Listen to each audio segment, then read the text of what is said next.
Hi everyone, this is Tim at North and South Podcasts. Follow me on Twitter at North Podcasts. You can now subscribe on both Spotify and YouTube. The more you share it, the more you talk to people about it, the better it is for all of us. Please think about contributing through coffee.com financially if you can. Just the price of a cup of coffee is really helpful to this project. Today, I'm very fortunate to be speaking to the sister of a good friend of mine, and her name is Linda Cullen, and she is a holistic therapist. Linda, you know, a lot of my podcasts are about well-being and people taking control of their lives and looking to improve themselves. How would you define your practice in your own words? My practice is all about self. I think the most important thing is to educate yourself about self. I like to make people aware of how things affect them, you know, their behaviour. All them things for me is important. So if anybody comes to me at all for any therapies, for me, I believe my role is to educate people on the self. The most important is the important self, you know, the self that we don't always look at. I like to help, support and guide people. Yeah. I offer different therapies like healing, shamanic healing, Reiki healing. I'm also a counsellor, fully qualified psychodynamic counsellor. So when people come to me, it's about dealing with the person. So I'll use different tools for different things. It's not, if someone comes, and the process I use is, because I don't know the person, never met the person, I don't want to ask them all types of questions. So what I tend to do is, are you aware of oracle cards? I've heard of them, yeah. Yeah, sometimes I tend to give the person the oracle cards, let them shuffle them, use their energy. And then what I tend to do is ask them to pick 7 cards. And then that'll give me an indication emotionally what's going on with that person, because I look at the colours. Yeah. And I don't know why or where it comes from, but I tend to pick a lot up through colours. And then I speak to the person about them, and then they tend to say, oh yeah, that's right. And then for me, that's where emotional blockages tend to be. So then that gives me an idea of where I'm going to go forward with the person. So if I'm doing healing, if they may need a bit of hypnosis, sometimes I use tapping, which is EFT, emotional freedom techniques. It depends on the person and what that person's bringing. That's interesting that you said that you tend not to ask them lots of questions, but to have this kind of, you know, you let them guide you and get a feel with things, use of the cards. And I think that one of the issues with traditional mentoring counselling was the idea that you ask them the questions and then you pass on the knowledge. Whereas you seem to be describing it, it's coming more from them, and you use that as a foundation to move forward. Is that how you would see those things? Yeah, most definitely. Yeah. Because I think it's important, you know, for the person to be able to express themselves, you know, because especially if people have never had healing, Tim, they don't know what to expect. Yeah. And everybody's unique to their own experience. Yeah. So I think it's important for me to treat that person as a unique person and see what comes through them, not through what I want to be saying or things like that. So, but that's how it works for me, and I've done that for many moons. So, you know, people come back, people enjoy it, people, you know, talk therapy is really important. If someone's coming for a healing session, some people just strictly do the healing and that's it. But for me, I'd like to get to know the person through their own account of themselves. Yeah, I think that's important. And I listened to a guy the other day, a couple of Irish guys on a podcast called the Norrie Twins, and both of them had big problems with addiction. And one of them said that he'd had ayahuasca, this hallucinogenic drug, which allowed him to look at all the trauma from the past. And I heard one of the people on the podcast say that you're like, everyone's got an inner self, which is like an innocent baby that you don't always know about. You can look at it that way. And that if you got pictures of like 8 different people when they were babies, you just look at them and go, oh, look at that little baby. I mean, one of them might turn out to be like Hitler or a serial killer, but that pure essence of the self that's inside everyone, it's very innocent and beautiful. And all these things happen to us, which then complicate things. And I think that way of you getting to the heart of the person, it allows you then to go on a journey which is unique to them. And I think that's fascinating, the way that you do those things. And the way you say that, I can't explain it, but it seems to work and people come back because you're obviously tapping into something there, aren't you? Yeah, definitely. And I think it's important, again, the more we learn about ourselves, because, you know, as adults, a lot of adults tend to be living their lives trying to block the past out and don't want to know anything. And, you know, it's that thing that the fear of the future and everything else. I think, again, it's trying to get people in the now to recognize and just to sort of see, you know, remember the child, remember what the child was about and what the process of the child was, because it's quite enlightening for people to recognize their own behavior as a child and maybe how it's took them down certain paths to do certain things. But again, it's down to the person. Some people who come for healing or come for a session, they don't, you know, they might be afraid, oh, don't go there, don't speak about that. They don't want to, they just want to experience what healing's about, or they want to experience counselling. And recently I've had quite a lot of people interested in being regressed. You know, so times are changing, people are more curious about things, and it's important, again, you are still learning about yourself, because I think if you can't have that relationship with others if you haven't got a good relationship with yourself. Absolutely. And I've said before that the biggest bully you'll ever meet is the way you speak to yourself, the way that people speak to themselves every day. That is the key relationship in your life. And to take a step back from that and go, right, how do you speak to yourself? Okay, what are the issues behind that? And then you explore using all these different techniques you use. You see what's most applicable. Some people might want to speak about things more overtly than others. Some people might say, no, just do the healing, you know, whatever. There's no one single way of doing these things. And when I've had counselling in the past, I mean, I do things like yoga. I've done yoga with your sister. People go to yoga and some people do, didn't get anything from it. Like, I've gone to yoga and gone, wow, this is incredible. Meditation for me, I thought, wow, this is incredible. It's about finding your own particular path in your own way. Do you know Reiki? Just to go into the Reiki for a moment. A few years ago, I thought Reiki was, you know, one of those things like homeopathy. People talk about it, and you know, there's no real scientific basis for it. And I read a book by Kevin Morris, who does angelic Reiki healing, and he was on an earlier podcast. And I went to a Reiki session at Hope Street, which is an organisation that I'm involved with. And there was a Reiki session. There was a guy on there, and he said, people used to speak to me about Reiki, and he said, I didn't really value it. He said, and then one day I felt healing and I felt it.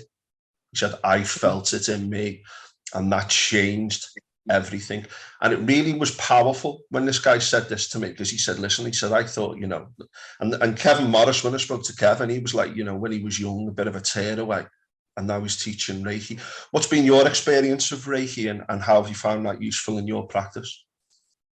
I think it's absolutely amazing. It's one thing I do like everyone to experience, and I think we should all experience, because it's that journey of self. You know, once you've had Reiki, as I say to people, it's like opening a coil. You can't put it fully back.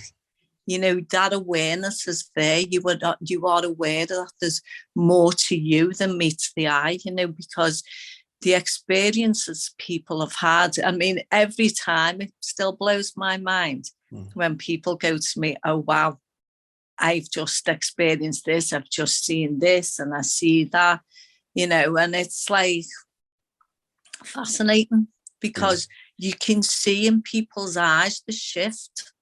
You know, that it's an empowerment, that something's gone on. I can't, as I say to people, don't ask me for all the answers, because I haven't got them all. I'm a channel. My job is to ensure that I keep a clear channel. You know, so I'm not going into anybody's energies with my thoughts or, you know, anything that's going on in my life. And that's the most important part for me, is that discipline and that practice of being a clear channel, so that what comes through is coming through with pure intention. So, you know, and that comes through when I've finished doing healing on people. You know, people are going, oh, wow. You know, I've had people who've seen angels, they see waterfalls, they see all kinds of different things. And I have some people who are just like saying, oh my God, I've never relaxed so much in my life. And they may not see nothing, but then when they come back, because it's a different energy, because your aura changes, your energy changes every day for what's going on for us personally, emotionally, our energy changes. So someone might have a very still and very deep, relaxed healing session, and then on the next one they could be seeing all kinds, and you know, they feel physical blockages being removed. So again, it's down to the person. I'm just that channel that channels, you know. And as I say, it's so nice to see people at the end of it and go, wow. I mean, that thing there, there's a lot of like literature on counselling about like the idea of a counsellor. It's not about you, it's about them. And Reiki, it's a similar experience, isn't it? And sometimes you don't always know things, but I mean, a lot of people say, oh yeah, you know, you can't prove these things. There's a lot of stuff that people do that can't be proven. I mean, if you say to someone, lift your hand up in the air, and you watch your hand, you can't actually describe how you do it. There's an essence to human experience which is unexplainable right there in front of us. And I think that Reiki touches on these things, because you can tell by people. Sometimes I look at someone, like people close to me, I go, you know, I'm a bit worried about you. You just seem like you've got this kind of miserable expression all the time. And like people look at you, and people display energy every moment of every day. And if you say to someone why you're like that, they can't explain it. And so this idea that, you know, oh, Reiki, it's far out and it's out there, it's a way of tapping into the energy that you experience life with every single day. And I think it's very powerful. So it's not invasive. It uses things like crystals and cards, etc., isn't it? But it's very relaxing. It's a session of deep relaxation. And I think a lot of people as well think that, oh, what's all this, like angels? And when you meditate, when you dream, your mind goes to places, and we don't understand why, but we know that it's very important to us. And I think that Reiki definitely taps into these kinds of healing properties, and it helps your mind to heal. And certainly in my experiences of it in recent years, you know, I've changed my opinion on it, and I think it's definitely something that people should have as, you know, a string to the bow in terms of exploring. You mentioned earlier shamanic healing. How does that fit in with Reiki? What are the differences between those two? It's a different energy. I mean, with Reiki, you tend to work through the chakras, you know, starting with the crown and opening the chakras up and aligning the chakras and things like that. But I find with the shamanic, it's like you can start with the crown, and before I know it, I've just gone directly to your feet. I'm not even thinking about your chakras. It's just where I'm guided to go to, and tend to, like, you find yourself pulling things out. And again, as a healer, we're all different. We all do things differently. But for me, if like when I'm doing meditation, it might come to me to like pick up a sound, and I can hear that sound, and then I might incorporate it in the shamanic healing as well. Don't know why, but I'll go with it. And people will say, oh, that was lovely, that. And it's a way of cleansing auras, because it's, you know, the vibration within the body. So I'll use sound with the body when I'm doing shamanic healing. I tend to say more so now I'm an energy healer than a Reiki or a shamanic healer, because it's what comes through when I'm with the person. I don't say to them, I'm going to do Reiki on you. I'll just, channel. I'll just use what comes to mind and I'll just go with that. Yeah. And that's important. As you say, they're artificial, a lot of these boundaries with holistic therapies, because they all tie in together. Do you know a typical shamanic healing session? What does that look like? Is it people sitting upright, lying down? What kind of things happen in those sessions? Well, mostly I do lying down, and you're just lying on your back, because with Reiki you go through front and back, tell people to turn over, but with shamanic you don't. So I think the important thing for me is to prepare myself. I always prepare myself. I always cleanse myself. I do a bit of meditation before anyone's coming, so I know that I'm channeling myself in a clear way. And again, I douse their aura down because I want to release energy from them. I'll work on the different layers of the chakras, the energy in the aura, cleanse it, and then just go with where I'm guided. The word shamanic, does it come from the idea of someone helping you to unlock you work with your ancestors. Yeah. That idea your of ancestors and the elements, all different things, which with Reiki you're working with symbols.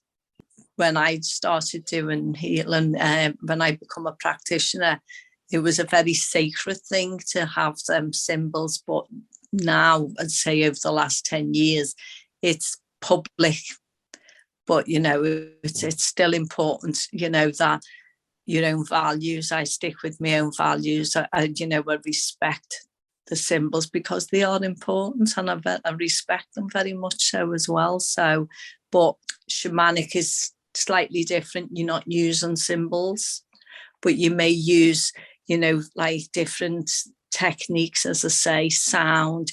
You may invite your ancestors in, the stars, the moon, the sun, the north, the east, the west, all them things will come into it. But again, it's important for me to prepare to ensure that, the person has a good experience. So. That's good. And I think people often talk about, this speaking to your ancestors, what's all that about? But we now know that in our DNA and in our cells, if our ancestors experience difficulties, that's often passed on through the genes, etc. And stress and trauma can be passed on through generations, and there's no scientific basis for that. And a lot of the time as well, it's not just about your parents. I mean, you can look at your parents and go, oh, wait there, I can see what's happened here and the way they have affected me or whatever. But often they were affected by people, and then they were affected by people. And it's important to understand those things in truly understanding yourself. Do you know hypnosis? You mentioned hypnosis earlier. We all remember, me and you growing up in the 80s, maybe seeing TV shows where someone got hypnotized, or it'd be like a pub where, hypnotism night. And you thought it was like, someone getting told to do silly things while under the influence. But that kind of stigma about hypnosis, it's been kind of hard to shit. If you mention the word hypnosis today, people think, wait there, what's going on? But I did hypnosis a few years ago and found it very useful. How does hypnosis work for you, and what are its benefits? First and foremost, I'm a clinical hypnotherapist. Right. So, it would never be ethical to do any form of stage hypnosis at all. So I wouldn't dream of. And people do say, oh, you're not going to make me jump up and down and say this. Okay, never, wouldn't dream of it. But I find, again, somebody comes to me, if it's listening again to what people are saying, and if a lot of people tend to use the same language to themselves, telling them the same thing over and over again, and there's that much fear instilled in them that they're afraid to let go of things. So hypnosis, for me, it can be good to hypnotize people to let go of things like fear, anxieties, and things like that. And I use a lot of hypnosis for confidence building, because you can talk to someone and try to, reassure them, build the confidence, but the way the mind works, they're just going to walk away and go, oh. But because of hypnosis, you're working on a very deep level. You're working with the subconscious mind, and it believes everything you tell it. So you're feeding that information in. And again, people feel, wow. And I think for me, it always stuck with me when I done my master practitioners of hypnosis. And our teacher at the time was telling us about a story where there was a lady who'd had an operation. And after the operation, she wasn't healing. She wasn't getting well at all in herself. And she'd had all kinds of tests and everything, and they couldn't fathom out why. You were saying, no, you're perfectly fine. The op's okay. Everything's fine. But she still had this, I'm not right. I'm in pain and all the rest of it. So someone suggested hypnosis to her. And they regressed her back to the operation.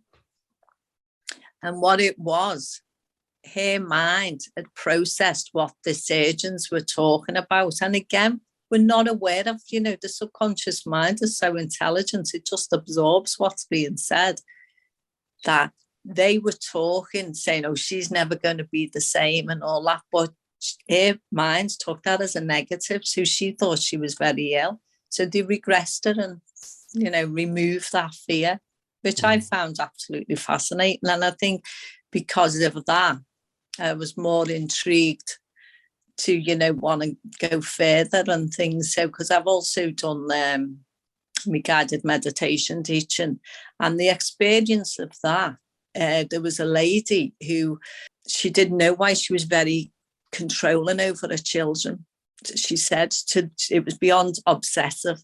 They couldn't go anywhere. She had to be around them. She had to phone them. They would always stop stalking me mum, what's going on, and things like that. And our teacher actually regressed her back into the 17th century, where she'd lost her children through a fire. Yeah. And the relief in her after it, she was like, again, it's fascinating.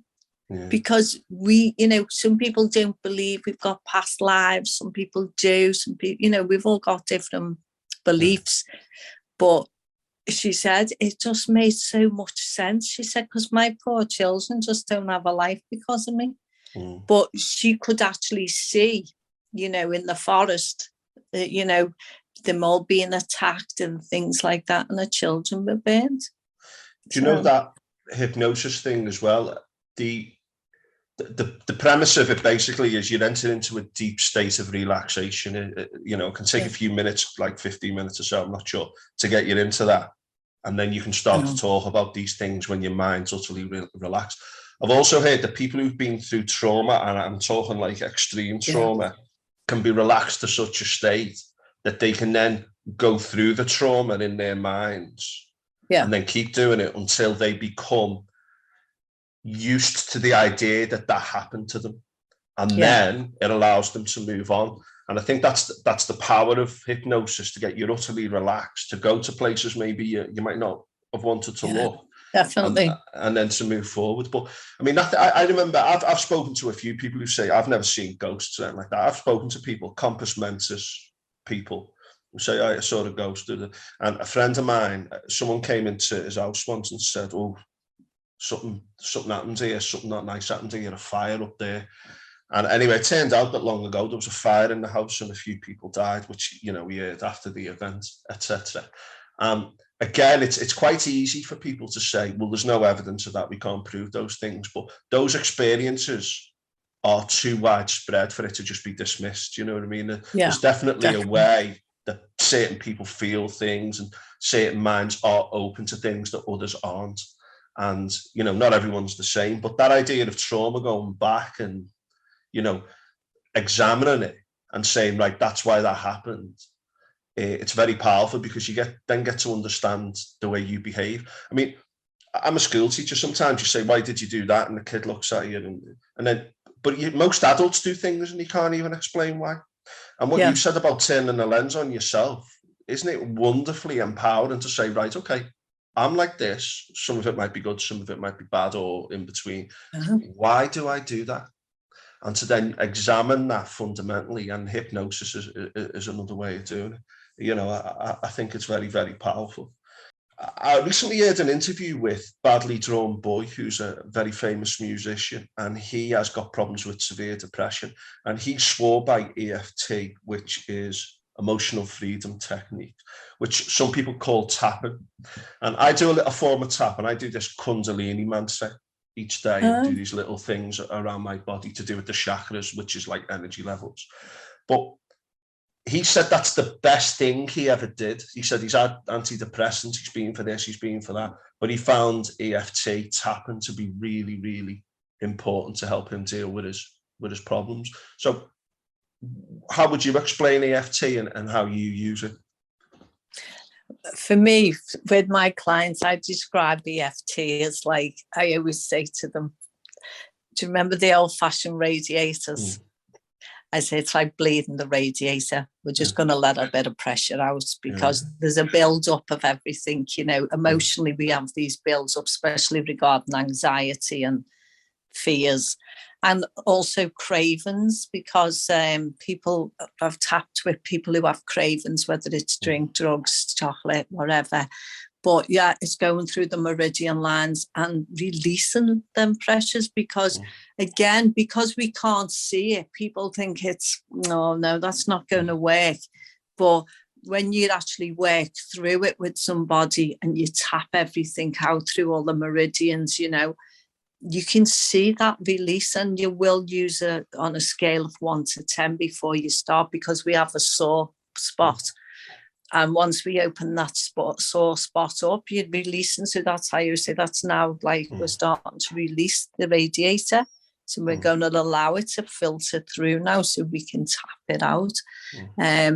But again, use it for all different things. But anxiety is a big one. Well, Badly Drawn Boy as well, when he was talking about that, I forget his real name now, but he said he's tried out, he said when it's so bad, he said he just stops and he does his tapping. It's just that moment to say, right, stop. And he focuses on his tap and he just closes down the mind slightly, and those energy, wherever he said he feels better. And I think that's the big thing with a lot of this stuff. He's got lived experience of feeling better by doing that. Yeah. And we only have to look at acupuncture to see how we can't explain exactly how it works, but the evidence is there scientifically for all to see. And it's this kind of control of energy and flow through the body. It's so important. I mean, think about when you're having a bad day and you go, right, I need a few minutes here, and you just calm yourself down, whatever way you do it. I mean, some people do it by smoking or whatever, but if you can do something positive to just say, right, I'm just going to stop, I'm just going to channel my energy in a powerful way, that can help you to deal with those things. Yeah, because once I do happen the full sequence with somebody when they come for tapping, then there's a short sequence, so anywhere publicly, you can sort of not even look like you're tapping, and the pressure points. And again, it's a very helpful tool for people to just have, and I love it with children. Yeah. Well, I was doing it while I was driving the other day, and the fella in the car like next to me thought I'd waved at him because I was doing this like. And anyway, he saw me, so I just waved at him, and I thought, there you go, you know what I mean? He probably laughed at me, I laughed at him or whatever, so we definitely felt better after that. But ultimately, if it makes you feel good, one of the things I've found, like people have said to me, you're quite open on this podcast about things that have affected me in the past, and I don't care. There's a lot of people, like, I think it's a generational thing going back as well, don't admit to it and don't acknowledge it. Yeah.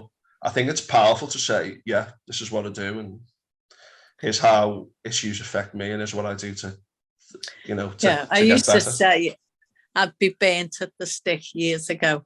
Yeah.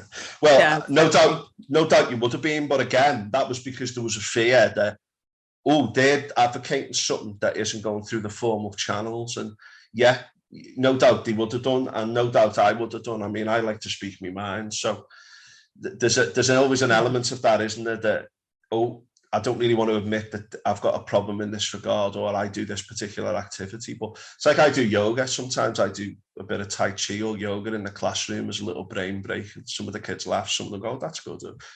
NLP is Neuro-Linguistic Programming, and this is a little bit more focused on the mind and the way that you speak to yourself.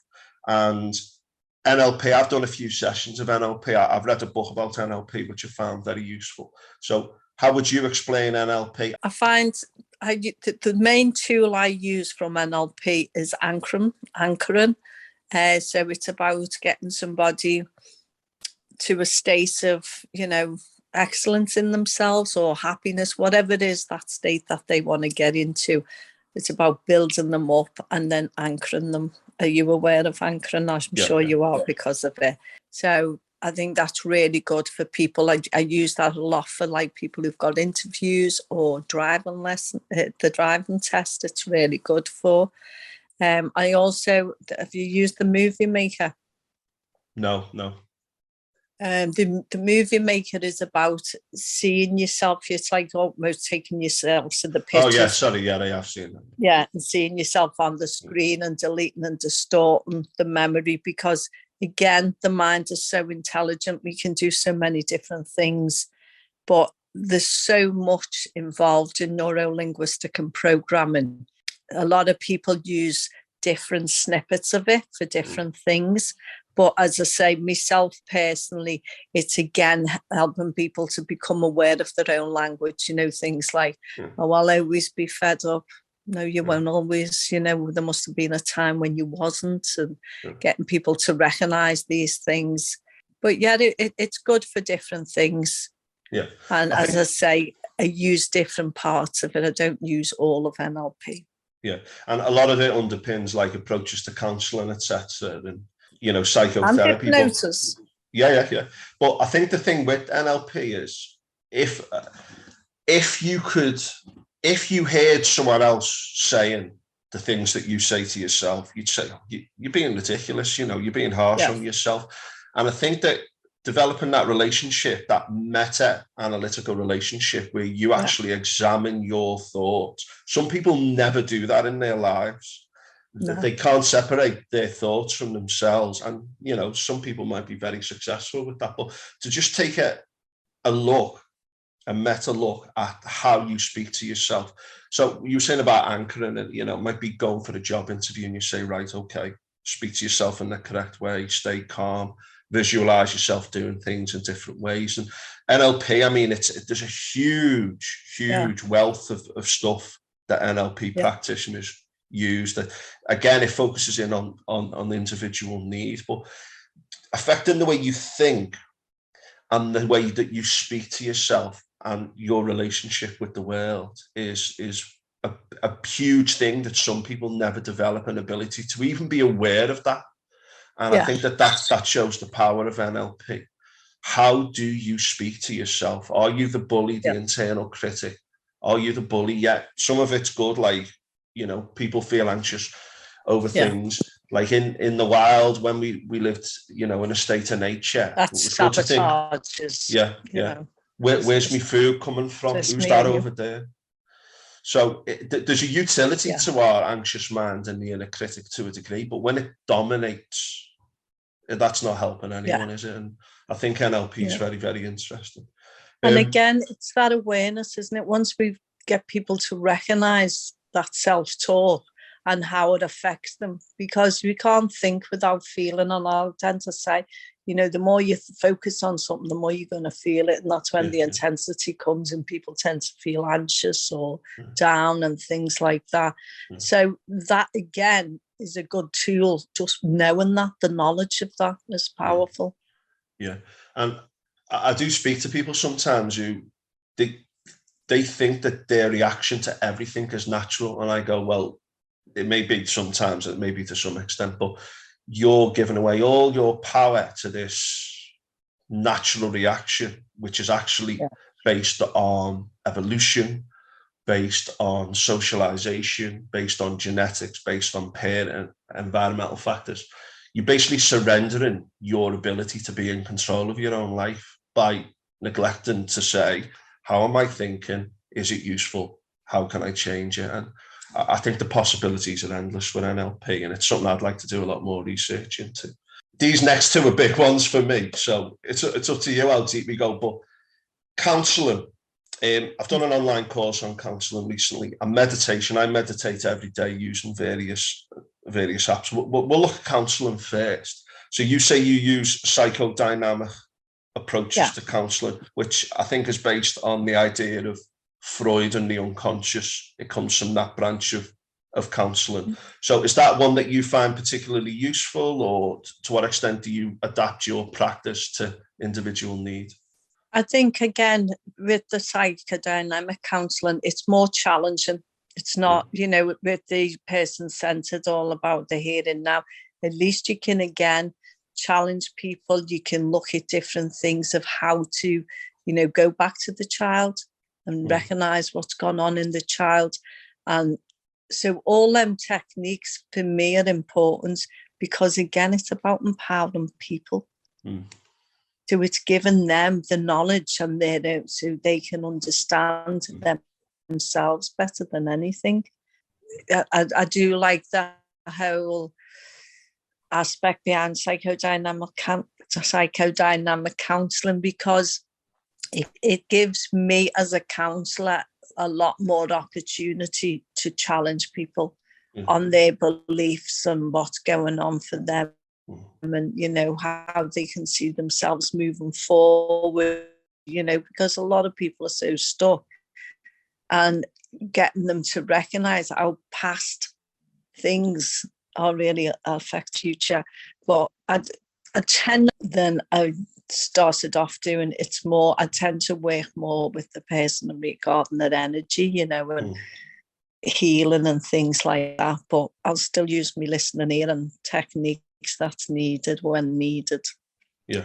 But as I say, a whole session for me it's needed to help that person. Knowingly let someone leave feeling unhappy or anything. It's important that they go away and feel that they've had some form of benefit to themselves, and 99.9 say that, because I've never advertised.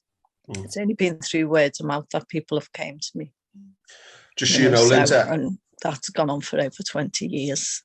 I kept losing you then during that last bit, the video and the audio, but I can edit that out and kind of put it together. So I don't know. It just said network bandwidth is low.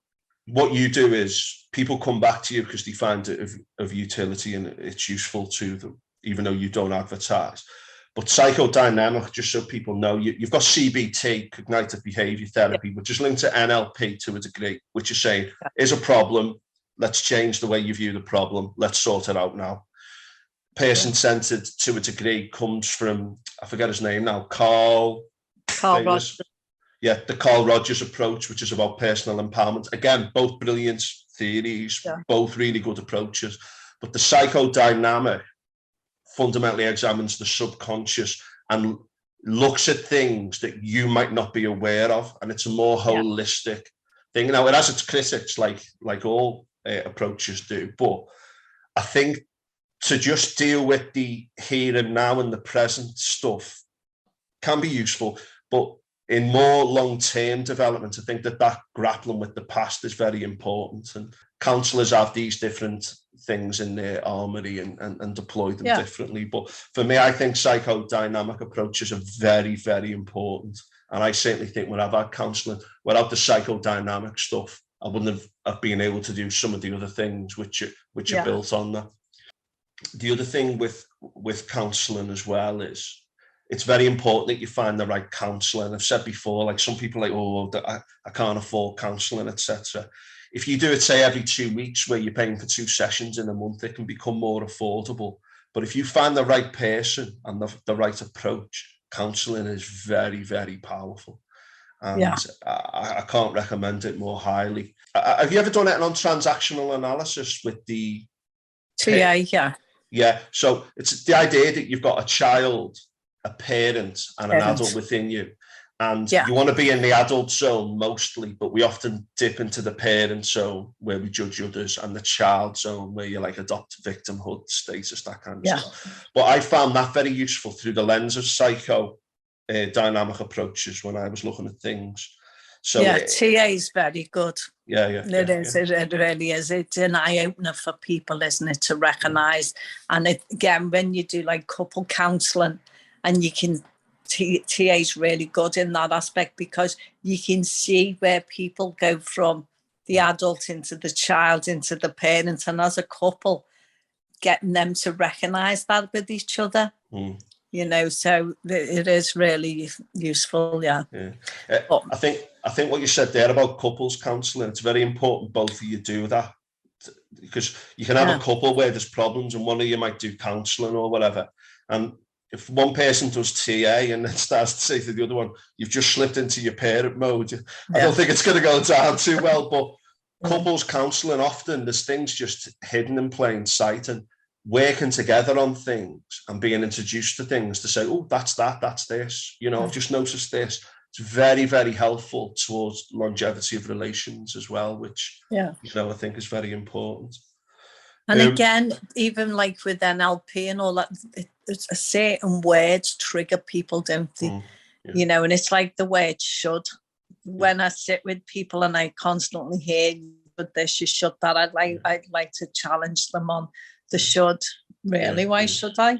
You know, because again, that's just opening something in somebody, isn't it? Where they go, oh, I never even thought that. But to another person, that's almost like you're pulling at their strings, because it should's a very controlling word. It's very dismissive, isn't it? I'm dismissing you because you should do as I say. And just little simple things like that can make a massive difference, especially in relationships.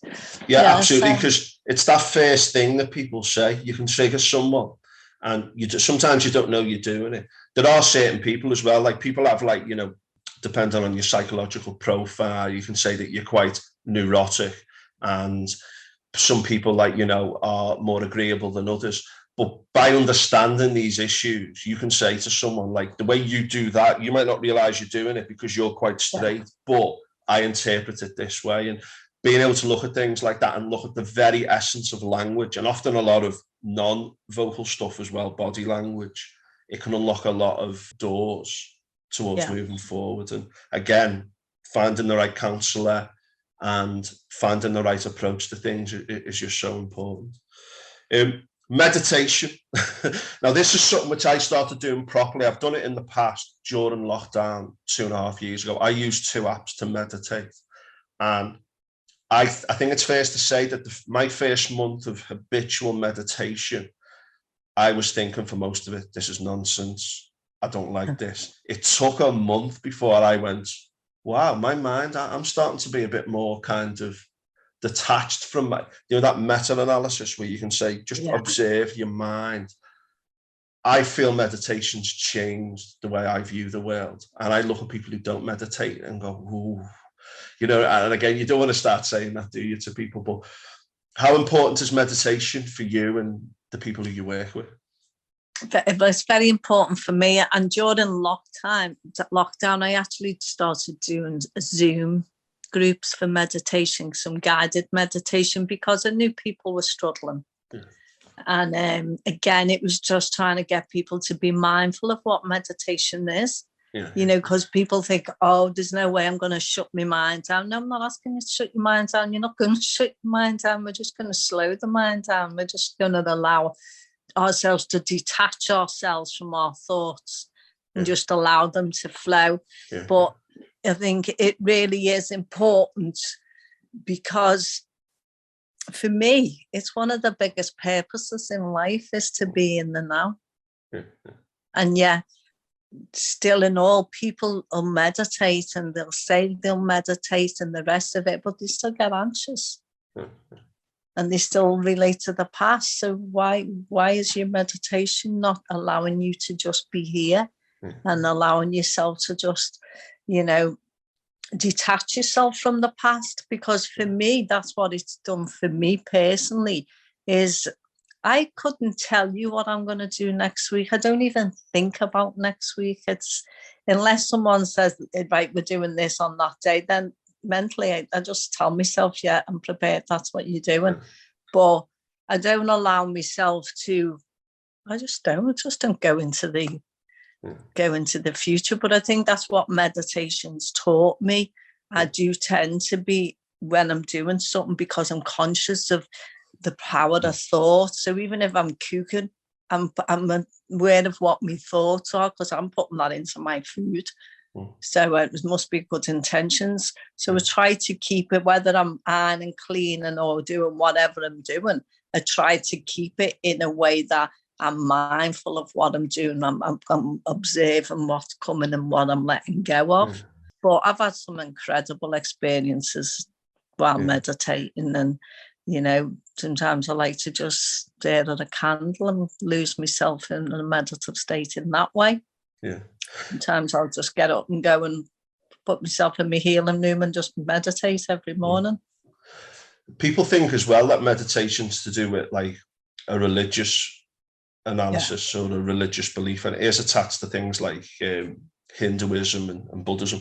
But if you look at, say, Buddhism and Taoism, they're not necessarily religious narratives. They're more like an acknowledgement of higher powers that maybe we don't understand. But I think if you look at the tradition of the Buddha, and if you look at the tradition of a lot of prophets through history, and one of the best examples is me late grandmother.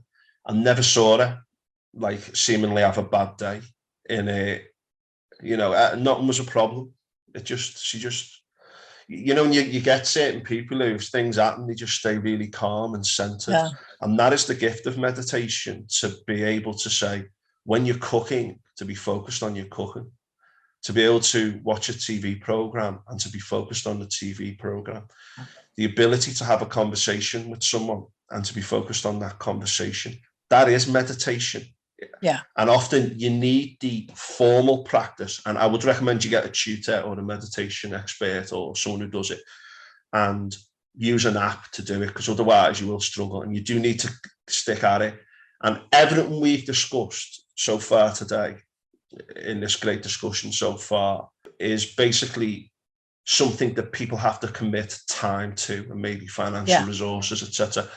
You're never ever going to get away from that. And with me, I meditate for 10 minutes every morning, and I've built it into my day where now it's like cleaning my teeth. Another thing people say with meditation is, oh, I didn't feel good afterwards. And I thought, well, what do you expect? You're not going to start like seeing God, and you wake up and there's a treasure pot in front of you. But sometimes I meditate for 10, 20 minutes and I feel like I didn't settle. That's the practice. It's about saying, oh, I didn't settle there. That's interesting. My mind wasn't settled there, but I did the practice, and then I move on to the rest of the day. It's about taking that into your day. It's about when you're opening a door, feeling the hand on opening the door and just saying, I'm opening the door, and just relaxing. Yeah. Oh, a lot of people do it with nature, don't they? Oh, look at that bird over there, and oh, they're nice, those trees. It's about living in the moment where we live all the time. The past and the future are basically these constructions that we end up living in, these constructions. And some of it's useful, some of it's helpful, but a lot of it isn't. And meditation is about using formal practice to then make daily practice the fact that you are alive here and now in the present, and it's a gift. It might be playing with your kids. I've got a young lad. Sometimes he's talking to me, I'm on the computer, and I think, just give me a minute. But then when I'm playing with him, I want to be fully focused in that present moment. And meditation, I cannot tell you what that's done to my life the last 2.5 years in terms of making me a better person, and long may it continue. Yeah, but, because I know even at the beginning of lockdown, I'm an early riser, so 5 o'clock meditation, literally going, doing some deep breaths and things. But I done a lot of purging, which I was very surprised at. I'd just meditate and I'd just feel tears falling down my face, and I'd be like, what's going on? Why, but just sitting with it and experiencing it. And that was really important. And I felt really uplifted after it. So things for me like that are really inspiring, that make me want to get back and just close my eyes and just be there. And so, highly recommend it. It's beautiful, isn't it? About, you almost become connected to something bigger than yourself. The idea of beauty, transcendence, and just, it's a wonderful feeling. I often say I'd like to experience that feeling of just being present in the moment, experiencing beauty more often than not. And You know, our minds just get so distracted, and it's right there in front of us, isn't it? You do self-empowerment workshops as well, and does that incorporate some of the stuff we've already looked at? Yeah. How do you offer that? Workshops are all about, again, identifying true self. So we do a self-empowerment, which for me is really, really big, is loss and grief and loss. Because again, everyone's going to die, but it destroys people's lives, doesn't it? Grief. Yeah. Also, it's about all the workshops is all focused on yourself, how you deal with things, how, things affect us, how we react to things. And again, using tools, offering healing throughout, doing meditation, a bit of breath work, because again, it's to empower the person. So all the tools I have, I'll gladly teach people so that they can use them on themselves. I want people to go away and feel really good about them, because I don't want to give too much away what I do in them, but it does involve, it's a journey. Yeah. And it's a journey of self-empowerment. Empower yourself. All you have to do is be there, listen, and participate. Yeah, I think that's a beautiful way to tie things together, because I often say, I heard Yuval Harari say this, he meditates for, I think, 2 hours a day. He's an academic, an Israeli academic. And he says that he writes about like global issues, and he says this meditation allows him to step back and examine the global issues and go, why do we do this? Like, why do human beings do that? And I think the supreme power is to say to yourself, why do I do that? And ask interesting questions and then seek to resolve them. We don't know the destination. It's not like, as you said, it's a journey, a long and winding road, to use the Beatles as an example of that. But to be aware of the issues and to seek to address them and to get curious, I think that's powerful. You've got to know yourself and develop yourself. Before you can change anything else, you need to know yourself and develop yourself. And then you can, and then you do what you do, which is sharing it with others. And it's what I want to do with this podcast, to share those kinds of empowering ideas. Yeah.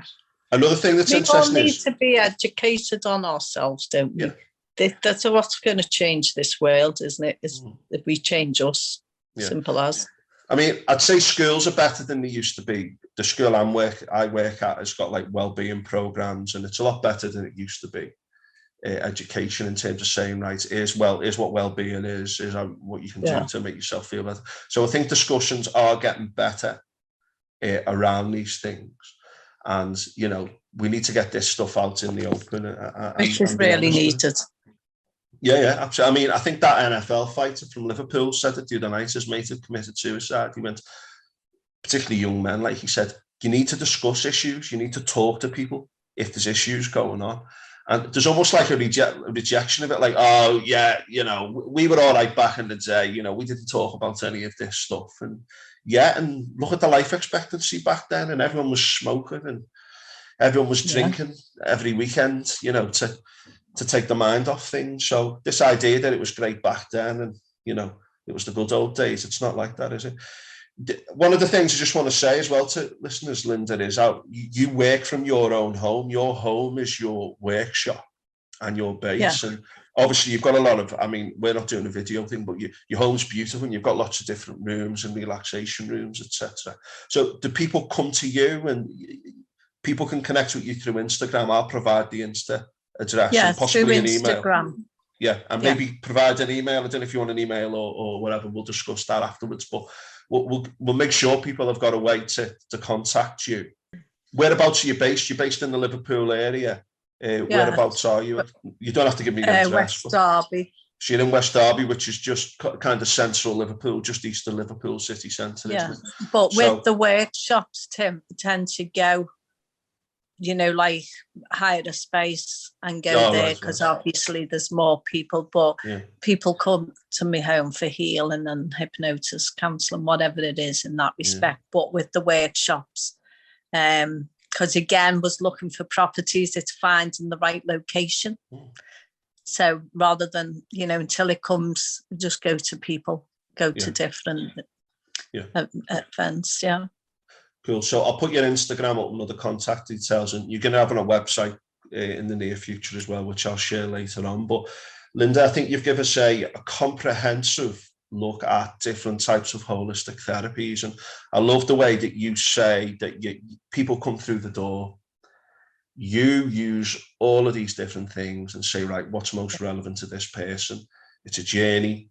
And then people come back because they feel it, they experience it. And I think when people embrace these things and look to better themselves, you then get the tools so that you can do these things yourself.